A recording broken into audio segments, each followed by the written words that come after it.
Hi, and welcome to Peer Support Done Intentionally. My name is David Blacksmith. I am the Program Director for On the Road to Recovery. This program is produced by On the Road to Recovery.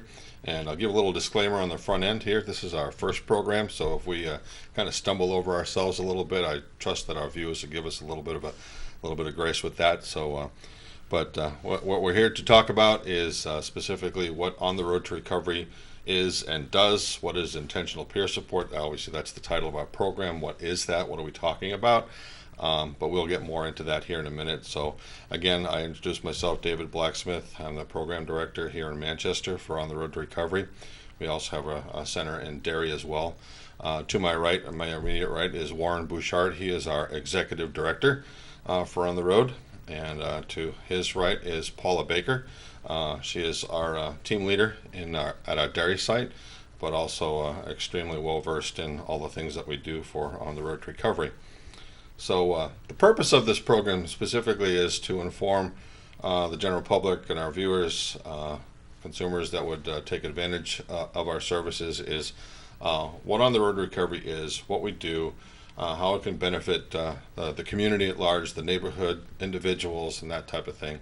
But before we get into all those details, it would be helpful, I think, that everybody would understand, is this a new thing and we've been around for a while? So I'm going to ask Warren if he'd kind of give us a little brief overview of our history, that type of thing. So Warren, I'll give that over to you. I'm Warren Bouchard. I'm the Executive Director of On the Road to Recovery, Manchester Derry, and we're probably the best kept secret in the city of Manchester. Without a doubt. And that's one of the purposes of coming before you and reaching out to the public. On the Road to Recovery has been in Manchester for a number of years.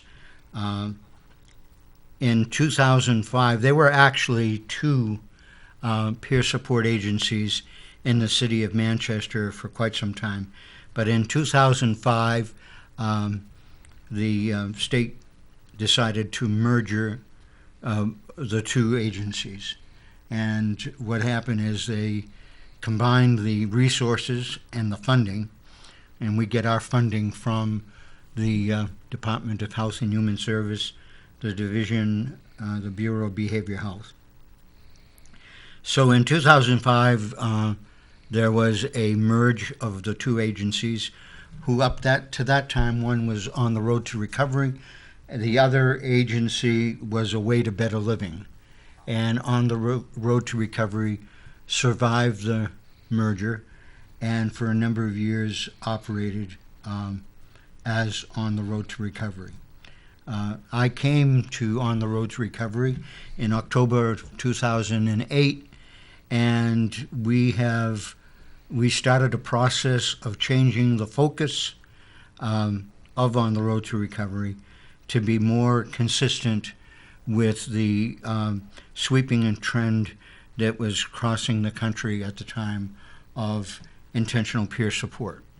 And the other important date to notice is 2011, because in 2011 we extended our programs to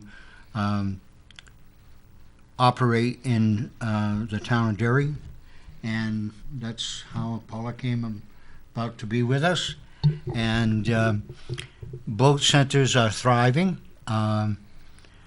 The Derry Center is, I think, 280 people come, I think, about.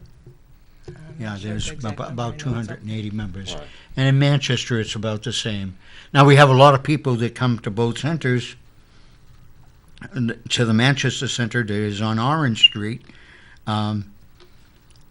that center has had a large number of people, walk-ins, that are slowly but surely learning the direction that the program is taking, which is quite different, and I'm sure we're going to get into that a little bit later. Exactly. It's not on my notes of questions to ask, but it just prompts a little question in my mind. Is I know that the program here is called Peer Support Done Intentionally. and that's the piece that we want to focus on. But the name of our agency is On the Road to Recovery, and sometimes people trip over that. Could you, Warren, just give a little brief update, tell our viewers, On the Road to Recovery, a lot of people make an immediate connection with, substance abuse of some sort, that type of thing, but that's not what we do. No. Could you elaborate? No, we provide wellness education for folks that are struggling with and have the difficulty of dealing with mental illness. Gotcha. And of all types. And so there's a very, very wide spectrum. We encourage people to learn about their illness, to become educated about it, and to better prepare themselves to make decisions that will help them make wise choices for healthier living.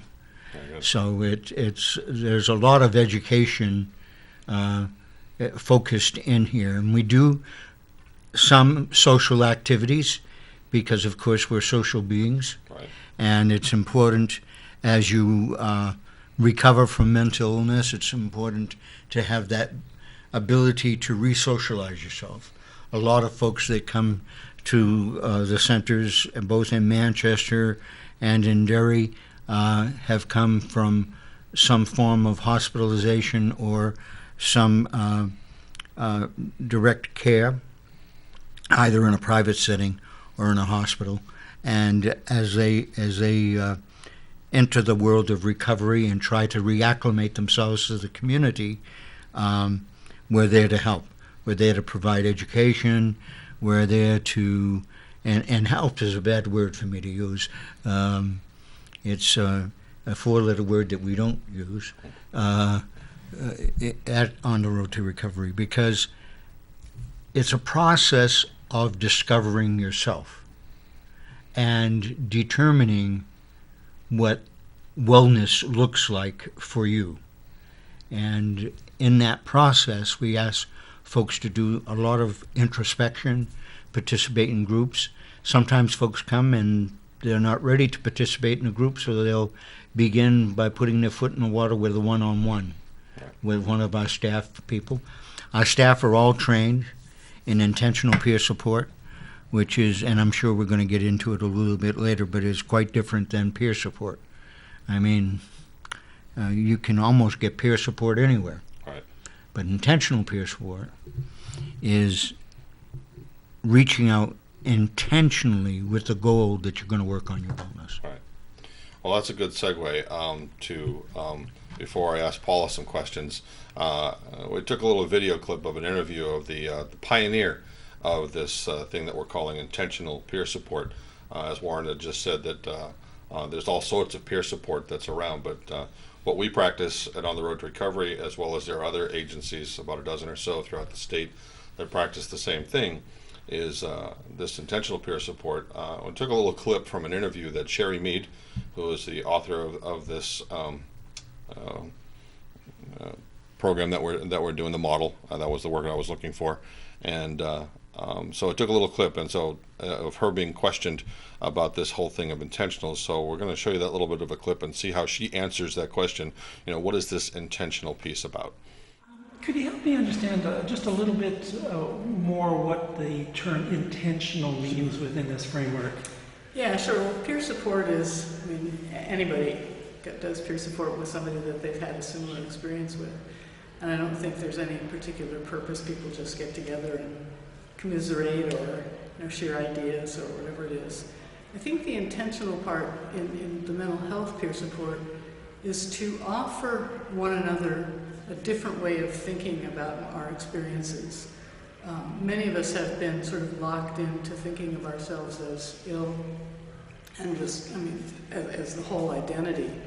And I think when we get out of this service mentality with each other, when we just develop relationships that are, I guess I would use the word provocative, to challenge each other, to open up possibilities that didn't exist before. That's the intention. It's part of building a conversation that's energizing, that's educative, that's creating new ways of thinking. And not all, lots of peer support isn't intentional. And so it's sometimes good and sometimes not so good. So that sharing means sharing, that piece of intentional, where sometimes you find people just coming together to commiserate, sharing their issues, that type of thing. At the very end, she says, some peer support is, some is good, some not so good. But all in the middle of that, she talks about this whole thing of thinking differently and so on and so forth. I was remembering as she was sharing that just now about how there's an underlying phrase that we use when we do intentional peer support, and that's the purpose of it is coming alongside others so that they might unlearn learned helplessness. I'm going to just say that again, is unlearning learned helplessness. And a lot of times folks that are consumers of mental health services, and she also mentioned that, Sherry also mentioned that, excuse me, of getting out of the service mentality, where we're coming together as peers, supporting one another, breathing life into one another with tools and that type of thing. I kind of want to ask Paula, because you're in the thick of the things all the time, both programmatically, one-on-one, doing groups, things of that nature. Do you mind, at the best of your ability, to kind of expand that whole understanding idea of the intentional peer support piece, where it's not just people coming together to commiserate, but kind of focus on the purpose a little bit, and Okay. do your best. Well, the way that I see it is where it's different, and where it was the hardest part for me is the helping versus the learning versus helping. And our nature is to just like fix things, like you said, or help people. But I guess the difference between doing it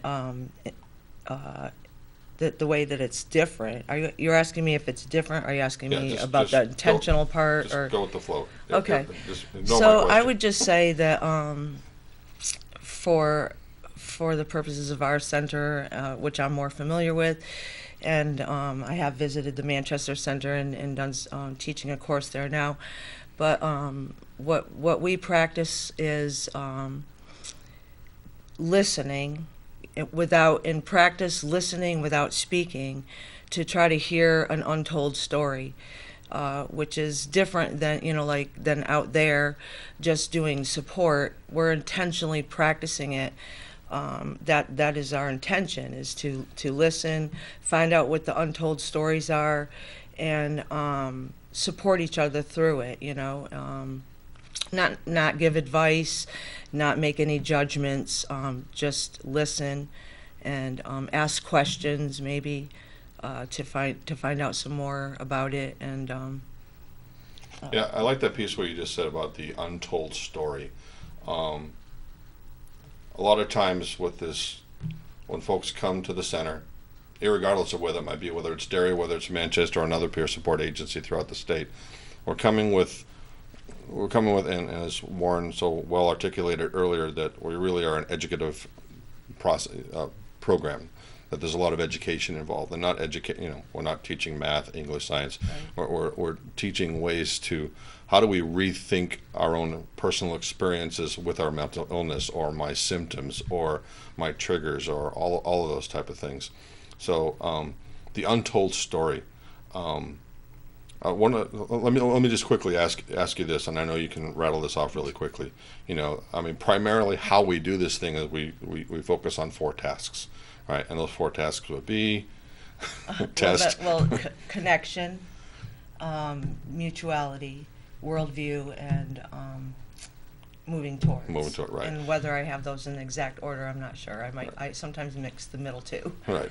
But yes, those are the 4, and that connections. That's the first thing we do. Is we the way you connect with people is you talk to them and you listen, and so the first thing we do is make a connection with people when they come into the center, and then the difference is that we learn how to we don't have to embrace other people's worldviews, but we learn to sit with some discomfort sometimes. And it doesn't mean that we have to, agree with them. But I have found that was like a real big piece for me, was because, I had like a mindset, this is my worldview, this is how I believe, this is how I came to believe, whatever.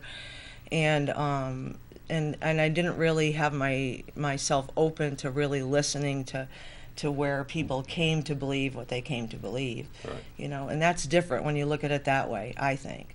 You know, and then in doing that, you find some mutuality with each other, and that increases and makes the connection stronger. And the whole purpose is that we're evolving and changing together and moving towards something, you know, rather than away from something. We're moving towards whatever it is we're moving towards in our wellness. And we work together in that through groups and one-to-ones, as Warren said, and you know, even the activities and outreaches and things like that. And you know, we in doing those things, we find that yes, we are individuals. You know, we can do all the same things that everybody else does, and it builds their self-esteem and their confidence in mind, and you know, become a more, you know, functioning individual out there. You know. Sure. It's a shared experience. Definitely, that's the mutuality piece. The mutuality piece of those tasks is indeed the shared experience. When people just get together to commiserate, that's just people sharing that type of thing, but they're not necessarily going anywhere. In Sherry's interview that we took that clip from, she shares that towards the end of her interview. But whereas, you know, peer support, and especially amongst groups, works really well when the people are coming with the intention of actually going somewhere, that will want to be part of a conversation that's going somewhere, that leads to something. Yeah. And that's that moving toward. I want to move towards something positive in my life, rather than how I feel, and I'm always feeling this way. Nobody seems to understand those type of things. That's constantly happening in the world of mental health, whereas Sherry had mentioned, you know, about getting out of the service mentality. The service mentality is let's say I go to a therapist, you know, or to my doctor or whatever, that type of thing. That person is going to tell me, you know, diagnose me, tell me what to do, tell me what not to do, this, that, and the other thing. Whereas peer support, we're not telling each other what to do. I'm just saying, hey, I'm just sharing my story, you know. And the untold story is, as you mentioned, you know, is sometimes we listen for it, or sometimes we fish for that untold story. You know, it's like sometimes we're hearing that somebody has a worldview, or another word for that is perspective. You know, a point of view of certain things, of how we feel, how we react in certain relationships. So, one of the things that we do with intentional peer support is we seek to find out what is that untold story. What's the story behind? Why is this person doing a particular thing? You know, why does this person always act or react whenever I say this? You know, I could tell stories, but that would take up too much time. So that's one of the things that we do. But you also mentioned about sitting with your discomfort. It's just, that's hard. That's hard. You know, we can go down to any Rite Aid or CVS and find hundreds of linear feet with things that are going to give you comfort. You know, but yet we're teaching how to sit with our discomfort, and that doesn't necessarily mean physical pain, but the discomfort of how I feel, or the discomfort of, you know, how you think. Either of you want to pitch in on something on that, about sitting with our discomfort, or even sitting with multiple worldviews? How do you deal with that? When there's three of us here, we might all three have a totally different worldview on a particular subject. Even that answer, maybe. Well, for me, what changed in me about that is that what you're doing by doing that is that you're discovering how they came to believe that. So if I always remember that the reason that I'm sitting with that discomfort is because I'm trying to discover how they came to believe that, you know, and maybe when I discover how they came to believe that, then that's where the discomfort with that worldview may, you know, disappear or not, but it you know, it gives me a better understanding of that person, that individual, you know, and how they came to believe that, and that's all part of their story, finding Sure. those things out, you know. And I think the other thing that you find out too is that although we have shared experiences, the outcomes can be quite different right, because of that mindset. right, And in the process of sharing, where we begin to assimilate other ideas, and it's not always black and white. you don't have it, and then all of a sudden you have it. It's a process. It's not an event. All right. And we meet in groups, and sometimes you might have somebody in that particular group that you don't particularly care for. But it's a mirror of society, and society, you're always dealing with people that you don't care for Right. at some point or somewhere in the spectrum. And I think that the process gives you the skill sets to be able to, I'm not sure the proper word escapes me right now, but function, however you define it, in different settings, so that your mental health no longer becomes an issue. You begin to realize that other people have similar issues or have been dealing with issues. And there's nothing, I don't believe, that breeds success like success. Right. So that if you meet somebody that has been through something similar, that act of mutuality, that act of sharing, I think brings you to the point where in sharing your story, you may reveal even to yourself a direction that you hadn't thought of before. And that's, it sounds like a small step, but that's a huge step. Yeah, that's what I was just going to ask. Is there any, in that mutuality piece, in the mutual sharing, is there any risk sometimes involved in that? Well, there's definitely risk. There's always risk in sharing, but that, to me, that is the most beautiful part, is that it's a risk for them even to walk in the center, a lot of them, just to leave their natural surroundings of what they're used to, just to walk in there. And then when they take risks and share, that's when we all get excited and cheer. Right. Because and they realize it too. As soon as they start sharing and they see other people excited about their sharing, and then there's some, because they've already, experienced the risk in sharing. I don't know, that, to me, that's the best part. It's huge. It really is. It and is. I think both centers are very, very different because the communities are different. But every time I go down to the dairy community, I'm always amazed at the sense and the spirit of community that is there. Mm-hmm.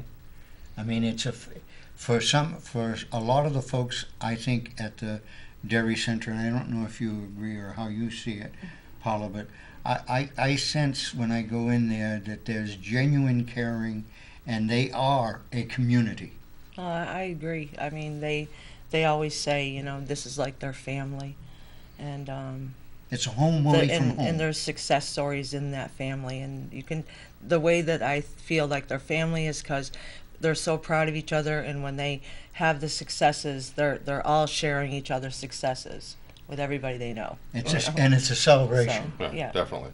And that's the beauty of doing it, and that's the beauty of doing peer support intentionally. Mm. That's why we're naming it this way, because it's not just peer support. There's an intention behind it. The word intention literally means the act of stretching out. And when you stretch out, it's sometimes a little painful. It's definitely moving and that type of thing. So, so we're excited to invite our viewers to not just watch the program and learn about intentional peer support, but to actually, if you know somebody who is a consumer of mental health services and really could benefit from peer support rather than the clinical part. I mean, it's not an alternative. It's a supplement too. We're all part of the same system, and so we encourage folks to come to either of our centers at the end of the program, which we're just about to wrap things up here shortly. There'll be a slide, so it'll show us what our numbers and address and that type of thing. It's on the screen as well. You can call us, and you can email me as well. I'll be more than happy to respond to you. And in the future episodes that we'll have of peer support done intentionally, we'll be getting more into detail as to what are the three principles that we operate on. Paula mentioned that earlier. The whole difference between learning versus helping type of thing. We have 10 values that everything is kind of really. That's where everything stands on the things in which we value the most. Like direct, honest, respectful communication, like commitment to recovery, to name just a couple, as well as moving toward, and those type of things. So we really want to, expand on that a little bit to kind of make that a little bit clearer for our viewers and be a resource for everyone. So, Could I yeah, sure. interject with one Please short update? Yeah. And that is that the Manchester Center is evolving also, and we're getting more of a sense of community there. And we have entered into a collaboration with the Mental Health Center of Greater Manchester. We're going to provide a staff member to participate on their RAC team, and that's a very important effort from both agencies to reach out together, and we have a great relationship also in Derry with CLM, and which is the regional mental health center for the Derry area. So we're growing and evolving. Right. So it's a very exciting time for On the Road to Recovery. Right. So, in summary, peer support done intentionally is not just people hanging out, sharing stories. Oh, yeah, we do share stories, but we share stories intentionally. There's a purpose behind it, and the purpose is so that we might be able to think about our own personal experiences, mental health-wise, or even other things for that matter, relationally, differently, to experience the feelings that we have, the relationships that we have, in a safe environment that is not just safe like clinical, but it's safe like, as Paula was sharing and Warren was alluding to, that the centers where in the sharing, there's freedom, and then there's that freedom to be able to understand that you're received just as you are, and just you're not your diagnosis, you're not a particular thing, you're a whole and complete person, and that type of thing. So we're excited to offer intentional peer support.